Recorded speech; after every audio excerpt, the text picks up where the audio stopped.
babban abin da ya fi komai bani nishadi a duniya shine daga na sato kyawun yan mata na yi gunduwa da naman su.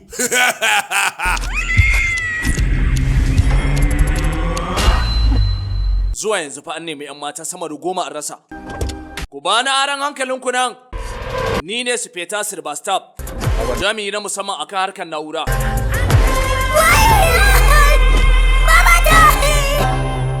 So nake mu kula alaka. Soyayya ko shagali? Wayya zai a ce an kasa binciko kowa ne da shi. Wura da yake yake takura min, zakula min.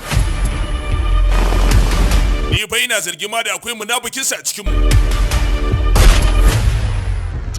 Zan biya ku ko nawa ne? Yarinya kawai nake da bukatar ku kawo min.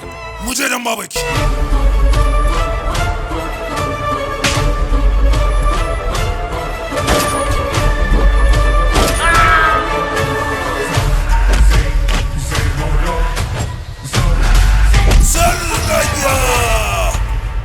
Ni fa ina zargin ɗaya daga cikin ma'aikatan wannan hukumar tamu da yake wannan aika-aika. Sarkakiya sabon kaftin